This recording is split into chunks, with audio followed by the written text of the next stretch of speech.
Hi, this is Catherine, and this is Taking Tea with Catherine. I am drinking Yogi Stress Support.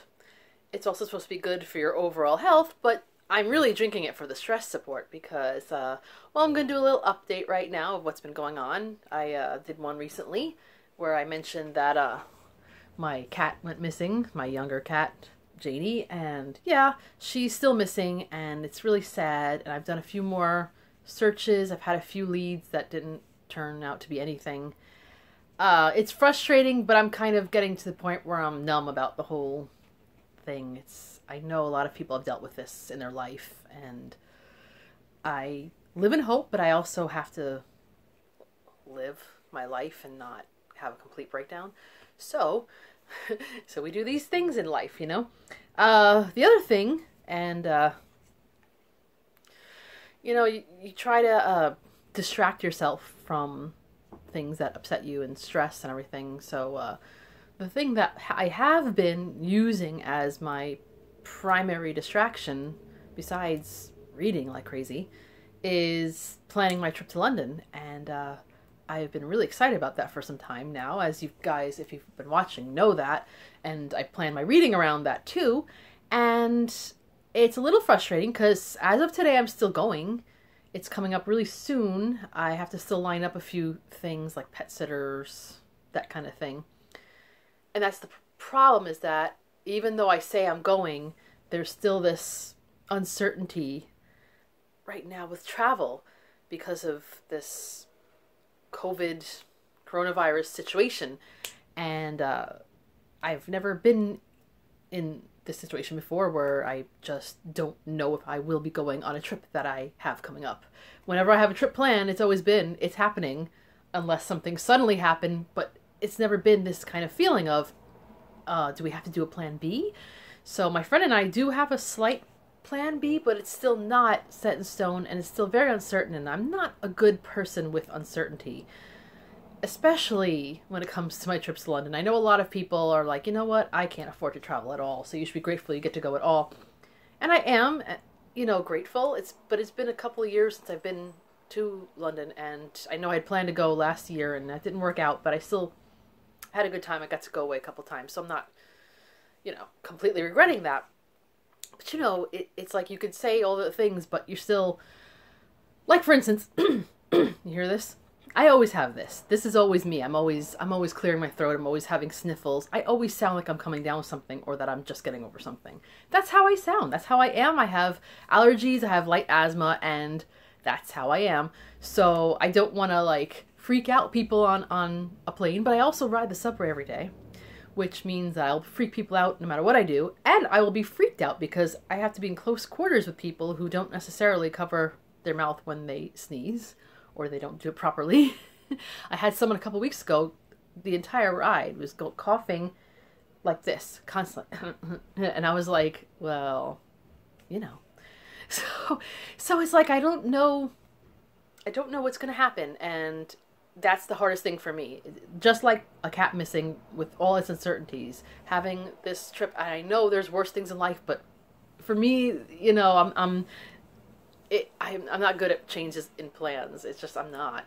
But I'm trying not to get too worked up about it. Of course, I'm not really succeeding in that. So, I mean, the other problem is like, okay, what if I said, all right, I better not travel because of this? But I live in New York. Like I said, I ride the subway, and where I work is not that far where someone else worked who has this virus and is now up in, you know, a hospital somewhere, and his family all got sick. I mean, you know, so if I don't travel, I might be exposed to someone here. But if I do travel, sure, I might get exposed to something in London too. We don't know. It's not a hotbed, but it's still a place that there have been apparently some cases. I know there's always that uncertainty of what if you end up being quarantined somewhere. Yeah, that's to me, that's the biggest risk, honestly. It's the having to quarantine. But we're not there yet, so anyway. So until everything is set, until I'm either going on this trip or definitely not going, I'm going to be like this. And I think it's really affected my reading. I haven't been reading the way I want to be. I got so... Traffic. I live in New York. I got so excited about the March Mystery Madness and reading all these mysteries, and I haven't started one yet. It's the 4th. Usually by now I'm well into a book. The only book I have been reading regularly is The Worst Street in London. Did I show this to you guys? Fiona Rule, The Worst Street in London. And it's a little bit depressing. It's not written to like tug at your heartstrings. It's just facts. But I'm up to the Jack the Ripper part, which suddenly I'm reading about Jack the Ripper. I don't know where this comes from. In a way, it's good because even though, like I said, I'm still hoping I get to go to London and I look forward to it, it's kind of good to read about the less positive part of the city. So maybe I'm balancing my life out a little bit. I don't know. So, we're moving on from my sad little update. I thought I'd do something a little bit cheerful, which is I did a recent little bit of ordering online of certain books, and I got them all today in the mail. So I thought I'd do a mail haul. I never do mail hauls. It's kind of hard to do because I'm not good at opening things in front of the camera. But I thought might as well do it now and see how it works out. We shall see. So I think it's a total of about maybe three books. We'll see. I'm pretty sure it's 3 books in total.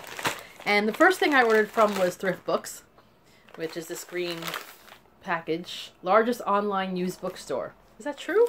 Well, that's cool. I know it in the past when I ordered things from like Amazon or Alibris, I don't know. Sometimes I get things from Thrift Books as a result. So let's see. I forgot. I remember one of the books that I ordered, and let's see what condition they came in. See, I'm just using a scissor because I'm not gonna like make faces in the camera. Okay, so there we are. I forgot about this one. This looks like it's an ex-library book. Oh, it is. The Public Library of Cincinnati and Hamilton County. Floating. I don't know if that means... But it's nicer. It's a lot nicer than the last library book I got, so I don't mind it. And I actually don't mind the plastic covers. I always like the sound of it. It's got a little picture of a fountain pen in the back. And this is A Secret Sisterhood, The Literary Friendships of Jane Austen, Charlotte Bronte, George Eliot, and Virginia Woolf. So this is right up my alley. And these are all writers that I plan to read at some point this year. I think. Yeah. I don't know if I specifically mentioned that I want to read more Virginia Woolf, but I always do. So that's a good one. And George Eliot, I would like to read another George Eliot. It's been a while. Jane Austen is going to happen in Jane Austen July, no matter what. And Charlotte Bronte... soon. So this could be a fun book. I don't know much about it. I really hope it doesn't give away too many spoilers. I hope it's more about the actual friendships than the, let's tell everybody what happened in each book. So that's cool. And this, yep, I remembered what this is. Oh, so it's this cover. Sometimes you can't tell when you're selecting things on Thrift Books which cover you're gonna get. This kind of looks like it's been out for a while. It's not the one I specifically wanted, but it was really cheap. I could always get another one in the future, but I think this is good. I'm such a spoiled person. So this is Agatha Christie, an autobiography. I have seen this mentioned a few times on different people's BookTube channels, and I'm reading Agatha Christie now, and it would be nice to learn about her from her point of view. If I'm not mistaken, I think maybe her family might have put together the ending of it or something, or at least cobbled it a little bit. So I'm not sure. There's pictures in here apparently. Yeah, I know a little bit about Agatha Christie. I haven't read a full-on biography of hers at all. I know basics. I know when she was born and I know when she died. I know about her writing career. I know about her first marriage failing and her travels, and I know that she disappeared for some time and then reappeared. She pulled a Janie. So, except she came back, I think, a little bit quicker. And I think it would be nice. This Woman's Own says it's the best thing she's ever written, which I don't know. But, so when I'm in the mood for this, I shall definitely read it. It's possible if I don't read it by November, I might incorporate that into Nonfiction November, because it would be reading Agatha Christie. But, anyway. So this is my book depository box. And I know what's in it, but I saw this also. This, you know, like I said, I do plan on going to London, but I don't plan on buying too many new books when I'm there. Unless there's something I just don't remember, you know. I did order, I was going to get it from the library, but I did end up, because I got a really good deal, The Mirror and the Light, and it's coming, I think, next week. Hilary Mantel. But I'm not including that here. Now, this is another book that came out in the UK first, as a lot of the best things do. I mean, when I say the best things, I mean the best things to me. Even I have to say, this is weird, because I used to watch all those Marvel Comics movies, you know, all the big ones, because they were just fun to watch in a movie theater, but I actually got tired of them. So the past few ones, I haven't been to a movie theater since Bohemian Rhapsody, so that's the end of 2018. I just don't feel like going to a movie theater. But, that's not the point. But when I was wanting to go, I was finding out that a lot of these movies came out first in the UK and elsewhere. And I was kind of like, but wait, how come they get everything? But I know they don't get everything. Just the things that I like. I don't know. Anyway, on that long-winded whininess, I'm good at that. I'm a good whiner. First of all, what I like about Book Depository, besides the fact that you get things from the UK for a decent price, is that they send you a bookmark. And this one has a little bear looking at its reflection. Or no, it's not. It's probably not looking at its reflection. It's probably looking at the fish. Either that, or it is being narcissistic and looking at its reflection, and the fish is getting away and just like hanging out. I don't know. I don't know the whole story, but this beautiful bookmark was designed by Anna from Great Britain, whose personal recommendation is Summer Lightning by P.G. Wodehouse, which is great because I actually like P.G. Wodehouse, and I haven't read most of his stuff. Am I even pronouncing it right? Wodehouse? Or is it Woodhouse? I think it's Wodehouse. Thinking of Emma. I want to see Emma, but I'm eventually. If there's a couple movies I want to see that if I get to take this flight, they would be on the plane. So I'm such a whiner. I just want to see it so bad. I just want to go to London so bad. But you know what? Oh, look. I get a wine voucher too from nakedwines.com. I don't need a $100 wine voucher. I think I'd have to spend more than I need to. Like I said, when I drink wine, which is not a lot, when I drink wine, I usually either go to this one or two places local to me and get a bottle, or I'll go to Trader Joe's wine shop and get a few discounts. So I'm not going to go a whole club. So I got the soft cover of this, which is fine with me. Claire Tomlin likes this. This is, you've probably seen this recently on BookTube. Miss Austen by Gil or Jill? Jill? Hornby. Where's Jill? Let me see. Why do I picture a female, but I don't know if I'm correct? Anyway, I should have looked into that.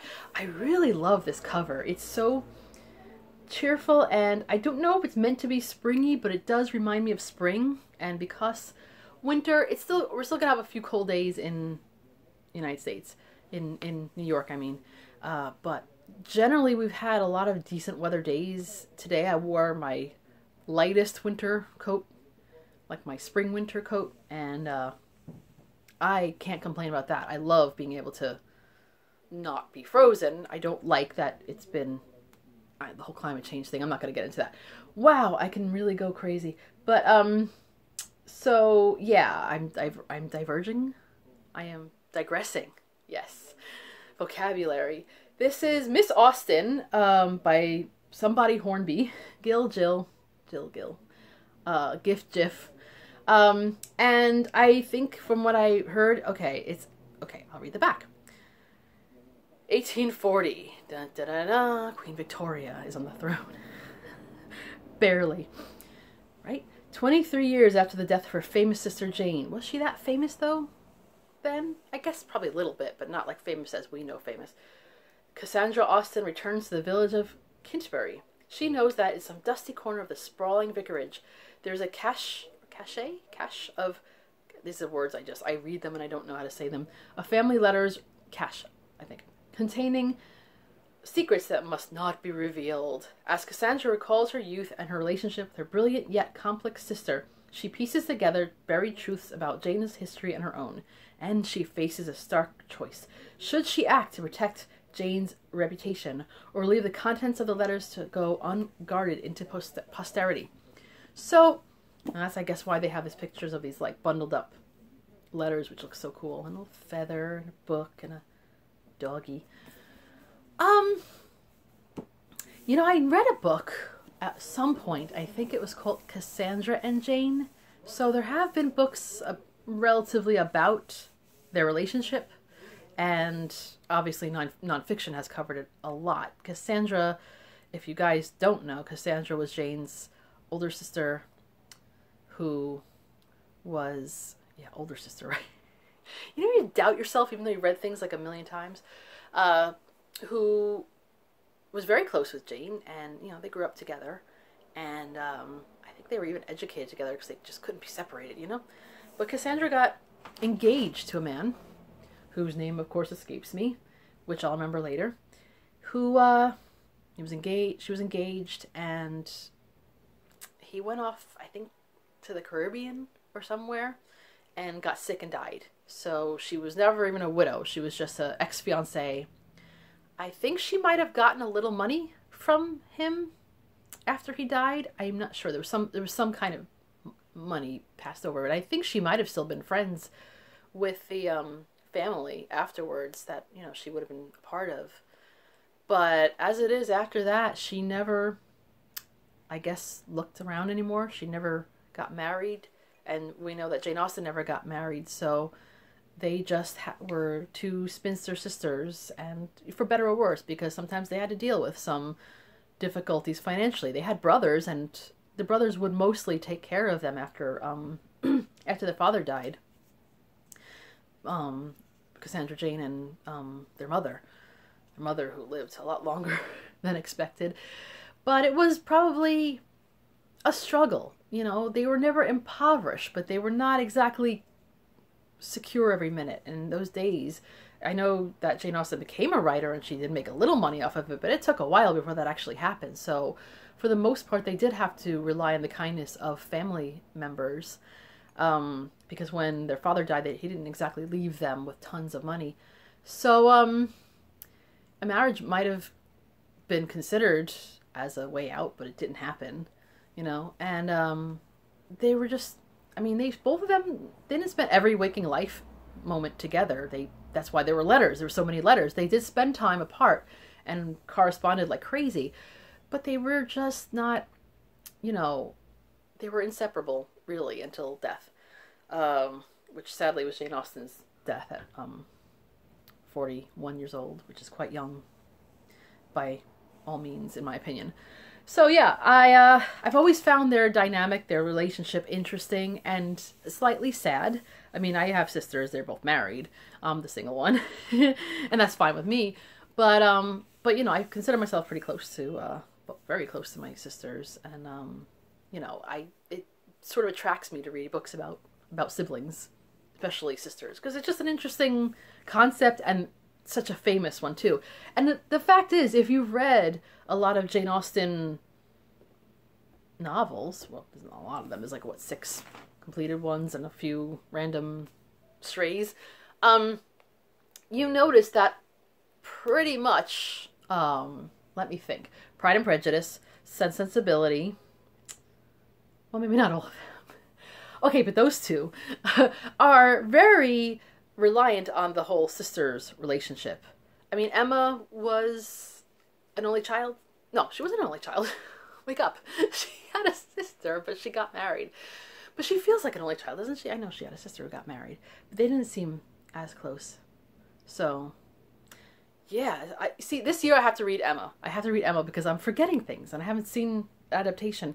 Northanger Abbey, Catherine had sisters and brothers. She big family, but that wasn't as strongly explored in the book. It was getting away from her sisters as a big thing. Persuasion, my favorite, Anne Elliot and had a sister, but 2 sisters, one of which got married, and, you know, married to a person that apparently proposed to Anne first, so that's awkward, and then another sister who she didn't have a great relationship with, really. But it was still important to the story, and there were other sister pairs and otherwise in the book. I'm I'm forgetting Mansfield Park. So Fanny Price definitely had siblings, and at least one of her sisters, I think, ended up becoming close to her in the long run. But, you know. Anyway, so obviously Jane Austen did rely on her knowledge of sisterhood to make a story. So, okay, I am rambling about Jane Austen again, but you know what? This is good. It is very good with all the stress that I've been going through and all the things to be thinking about books. So that's good. See that? I'm getting on a track. This is what I do. So you guys, thank you. I'm not gonna, I hope you don't bill me for therapy or whatever, but being able to talk about books, just getting it out, is just so helpful for me. So I thank you guys for watching. I hope you've been following me this far for my tiny haul and my long-winded conversations. So let me know if you guys have read any of these books. I have seen a few people cover the, well, I think all of, well, except for the first book, because I don't think I've seen this before. I just saw it randomly somewhere and decided to get a hold of it. But I've seen people talk about the Agatha Christie autobiography and Miss Austen. But if you have not spoken of it on the channel, feel free to comment down below what you thought about it without giving away spoilers, for whatever spoilers there would be. Yeah, and let me know what you guys think. Well, I don't know if I really want to open up a can of worms here, but if you guys have any recent travel plans or anything like that, and you're thinking about it yourself, if you have any concerns with this whole, I don't like to talk about it too much, but this whole thing that's going around, sicknesses or whatever, let me know what you think.